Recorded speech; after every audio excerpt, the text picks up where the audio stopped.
As we all ascend in our student lives, every year, every subject grows bigger and bigger. The texts get complicated and overall the volume increases.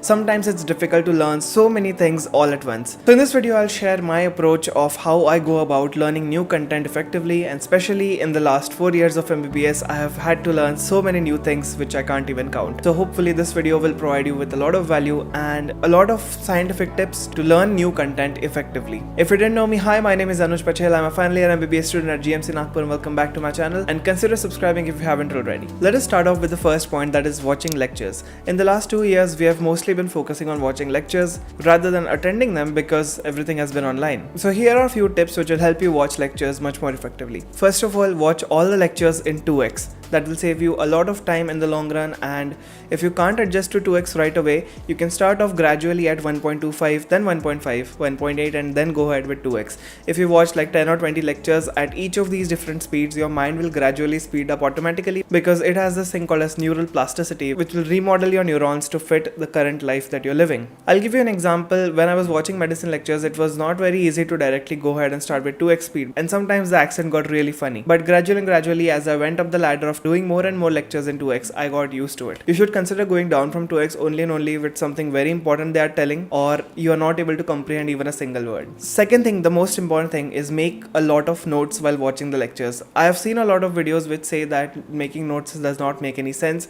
making notes is really not effective. But to be very honest, in the Indian scenario, if you're watching a lecture and if you're not taking the notes from that lecture, your lecture is essentially wasted because you won't remember it like after 5 or 6 months or even after 5 or 6 days. So what's the point of watching a lecture which you won't remember? The simple deal is that if you take notes, what will happen is that you can revise those notes, and in a way you will be able to revise the entire lecture in just a few minutes. I'll just give you an example. The breast unit in surgery is around 5 videos, each video being more than 60 minutes. But if you read the notes, you can read the entire notes of breast in around 25 minutes. So that's the big deal about it, and mostly all the questions that they're going to be asking you are going to be covered from the notes itself. Thirdly, do not break consistency in watching your videos. Set a daily goal that I need to complete set amount of videos every day, and only then you will be able to do it for a long run. Otherwise, you will be doing it for 5 days and then just giving up, and you will forget what you've studied in those 5 days, and your subject will also remain incomplete. So no matter what is happening in your life, make this a constant that you have to watch these lectures, because these are going to be defining whether or not do you learn a subject, especially in the modern world where lectures have gained much more importance than the textbook itself. Like I was saying, in the past couple of years, we have mostly shifted to the online mode of learning, and everything now revolves around videos, which can be challenging at times. But there's a software which can really help you out a lot. Let me tell you about Wondershare UniConverter. Let's say that you're a third year student, you have completed biochemistry by watching Dr. Rajesh sir's videos on YouTube, and now you want to revise it, but you don't really have that amount of time to sit down in front of a computer and watch the lectures back to back. But lucky for you, these lectures can be converted into a podcast by simply downloading them and converting them into audio files. It might seem a little bit complicated, but it just really isn't. Step 1, download UniConverter and copy and paste that link into UniConverter. The next thing you know, the lecture will be downloaded to your device and saved as a video file. And the best part is now you can use the same app, Wondershare UniConverter, to convert this video file into an audio file, which you can then transfer into your phone and listen at 2 or 3x while doing all the other things of your life. But the most crazy part is that Wondershare UniConverter works on 10,000 plus sites, so you can download videos from so many different websites and save them directly on your device. Another awesome feature of this app is that you can record your own classes if you're a teacher who wants to teach on YouTube, and also do basic editing like cropping, trimming, merging and adding subtitles. Just select the export format as YouTube and there you go. There is so much more to UniConverter, like compressing, merging, playing,